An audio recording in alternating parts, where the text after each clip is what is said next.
Dear 8-year-old you, you're about to step up on the red dot and give your first ever TEDx presentation. You think it's something small, but it's actually the beginning of everything. You didn't know it, but you were stepping into your first Ex-Nihilo moment. From nothing.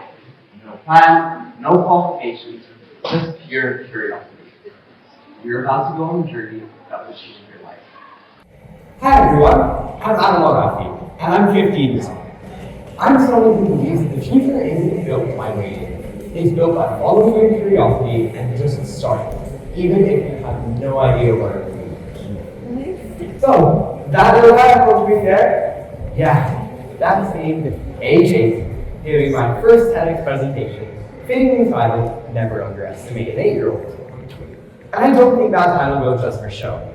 I really do believe that it's going to do a lot more than we're given credit for. As a matter of fact, my mantra, ability not age, speaks to just this. And it's my firm belief that kids should be, and people in general, should be considered based on their abilities rather than solely based on their age.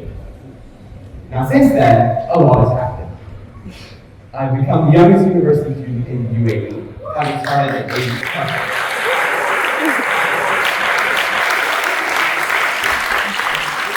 I started at age 12, and I'm now in my third year in computer science and educating TEDxGIIS. I've spoken at over 40 major global conferences and podcasts, typically breaking age barriers by being the youngest one there. I've completed 3 human examinators, while I was, quite frankly, half the age and half the size of everyone else there. And giving me a little bit of philosophy, there's a red apple to help you out.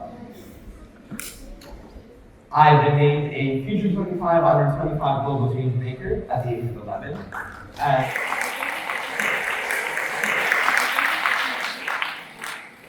I'm now currently Hitachi Rail's youngest intern, and I have a huge passion for urban transit planning. All of this while keeping up with my peers in year 10 of secondary school. As you may know, this is common people. Oftentimes, I'm the youngest one in the room. But here's the truth. All of this has happened because I was focusing on what I could do, and not solely on how old I was. This all happened because I kept saying yes to things that piqued my curiosity. Now people often ask me, did you have a plan going into all of this? Nope. No plan. No 10-year timeline. What I did have was curiosity. Lots of it. And so I'm here today to share my story and tell you the things that I've learned along the way, in hopes of getting you to see things differently, and who knows, maybe even spark your excellent moments. So, I mentioned earlier that curiosity was a key driver, but it's not the kind we wait around for. See, I treat curiosity as if it was a muscle, in that the more that you work it, the more that it grows. And that is why I always say practice curiosity, and not just be curious. And the way that I like to practice it is what I like to call the dolphin method. Pick a topic, dive in. If it interests you, swim deeper, do more research, get a better feel for the topic. If it doesn't, surface, breathe, and pick something new to dive into. Now this curiosity has led me to exploring outer space at the age of 9, where I co-created Astronaut, because I figured that if we're going to become an interplanetary species anyway, then why not start working on a concept that extracts ice from underneath the surface of Mars and purifies it into drinking water. At age 10, it was great computer interfaces, where I co-created a concept app that helps kids focus in class using binaural beats. And at age 11, it was Classroom with School of Humanity. And this was a VR prototype application that made education more immersive and more fun. But over the years, there has been one thing that has truly stopped. You see, ever since I knew how to walk, I loved riding the metro. And now, that has culminated into a full-blown passion into urban planning and transit. Yeah, 15 years old, still geeking out over all things metros. And that's the thing about passion. You don't always know your passion overnight. You don't just wake up immediately having found your passion. And so that's why I think when people say, find your passion, sure, that makes for a great poster, but in actuality, I find it to be not all that helpful. And so now you know that if you haven't figured out your passion just yet, then that's totally okay. And you can use the golden method to see what sticks. Now, if curiosity gets you started, then mindsets decide how far you'll go. And one mindset that I always find myself coming back to is, why not? It's simple, but powerful. You see, at 8 years old, I said why not giving a TEDx talk. Now, if I hadn't done that, then I would have never discovered my love for public speaking. And that wouldn't have caused a ripple effect, where one speaking opportunity led to another. And as a matter of fact, I might want to add here today. And so from good mindsets, we all know resilience matters. But my journey has taught me something even more powerful: anti-fragility. You see, anti-fragility isn't just bouncing back from its setback, it's bouncing higher. If you think of it as a bouncing ball, if you throw it against the ground, then it will bounce back higher than where it came from. See, along the way, some things haven't exactly gone to plan, and I learned to just shake my hand and keep persisting, because my parents have taught me to view setbacks as more so speed bumps than they are stoplights. But anti-fragility works best when paired with adaptability. Especially now in the advent of AI, when the world is changing faster than ever before. I mean, think about it. We have new tools, new jobs, even new industries appearing overnight. And realistically, the only way that we're able to keep up is if we're adaptable and open to change. Now, speaking of adaptability, I'd like you all to know that my Ex-Nihilo journey hasn't always been smooth. I faced a number of barriers along the way, and one of the most prominent of which is people's perceptions.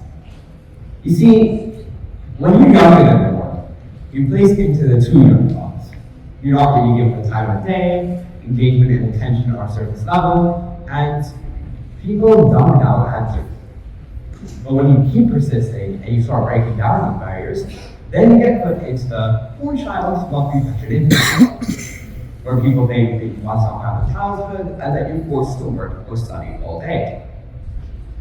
But when you keep persisting, you keep breaking down boundaries, and people start to realize that you're following your own curiosity, your own passion, and you actually know your stuff, and no one is pulling your strings, then they're impressed and more than happy to engage. Problem, they place you into the genius box, where they assume that everything comes easy for you versus being the result of hard work. And they expect you to be able to whip up something intelligent all the time without making mistakes. You see, I think that it's time we put an end to these unbounded perceptions, as they do nothing but hold people back. And I'm working very hard to kind of break down these boundaries and inspire people to see things differently. Now let me tell you a story. Last September, I was in the midst of another curiosity-fueled deep dive when I came across a conference, Immigrants in Berlin. And I almost fell off my feet in excitement. You see, Immigrants is a really big deal in transport infrastructure, like huge. Your kids don't typically attend. So, I immediately told my mom that it would be a dream to go. Her response? Let's do it. If you can find yourself a way in, then I'm more than happy to fly you out. Challenge accepted. And thus, I turned to my LinkedIn. I reached out to the organizers. I shared my story. I shared my CV because, after all, why not? They were amazingly supportive, and not only allowed me entry, but called me a ticket as well. You see, at conferences like these, I typically find myself to be the youngest one in the room. And I do find myself facing a lot of those aforementioned perception barriers, and at first, I don't always find myself getting taken seriously. But I don't let that faze me. Resilience, remember? And so, I speak up, I ask questions, I network, above all. And pretty quickly, people start to realize that I actually do know my stuff. And not only do they end up listening, but oftentimes, I end up with their undivided attention. That is how I was able to connect with global industry leaders in the rail transport sector, such as Hitachi, Alstom, Ex-Nihilo, and many more. and I ran myself a 6-month internship with Hitachi Rails. And to think that all it took to start this was curiosity, courage, and a conversation that started with "Hi, I'm Adam." And the best part about all this is that Intertrans actually featured me as a railway influencer in their news report after the conference. How cool! See, people see what I've done, but what they don't always see is who helped me make it possible. My parents have been my foundation. They've never said that's impossible, and they've always said, let's find a way to make it happen. When I wanted to do a TEDx talk at age 8, they encouraged me. When I wanted to apply to university at age 12, they backed me 100%. They made it very clear that it is my journey, I need, and they're more than happy to enable and support me along the way. But your support network isn't just parents. It's mentors, it's teachers, it's friends. The truth is, no one does both. So find your circle. The people who challenge you, the people who cheer you on, above all, the people who see the bigger person in you even before you do. And all it takes is one person to believe in you and see your potential, and that in itself creates a butterfly effect that propels you forward. For me, it started with my head of secondary allowing me to take secondary classes right in year 10 while still in year 3. The TEDx experience allowed me up on stage for the first time at age 8. The head of human accelerators allowed me to apply to their program at age 9. And more recently, the former Minister of Education in the UAE allowed me to apply to university at age 12. See? The butterfly effect.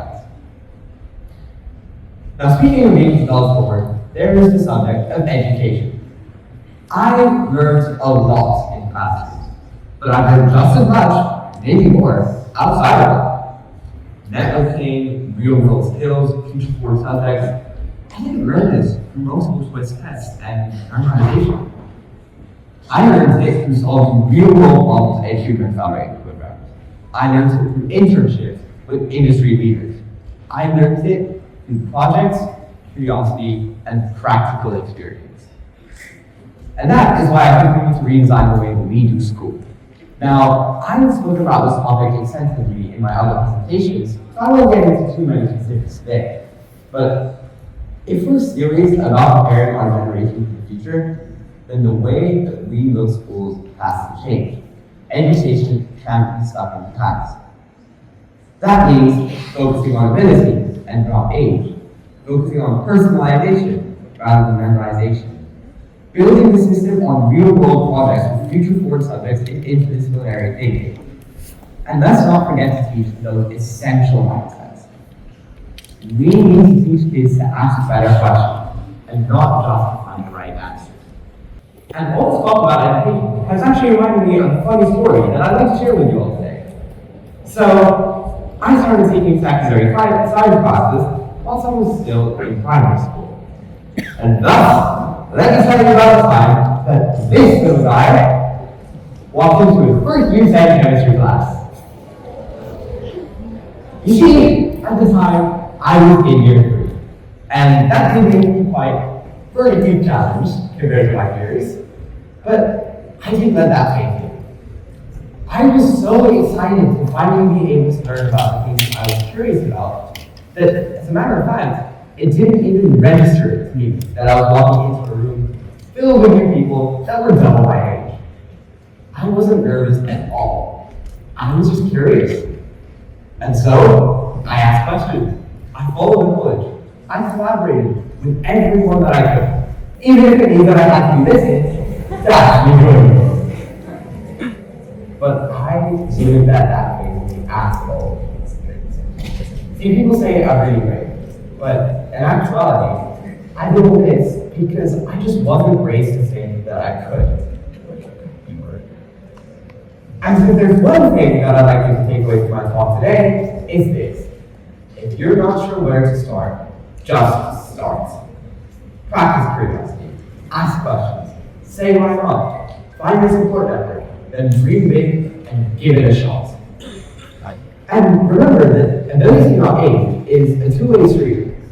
Adults, don't limit your kids by their age, but also children, believe in yourselves and don't hold yourselves back because of your age. And along the way, you're going to fail. Not once, not twice, but maybe 10 times before something clicks. And that is perfectly okay. Ex-Nihilo, from nothing to something, is not always a smooth journey. And so, to my 8-year-old self, thank you for having the courage to go up on stage, beating up this guy in the room, and speak up and share your ideas.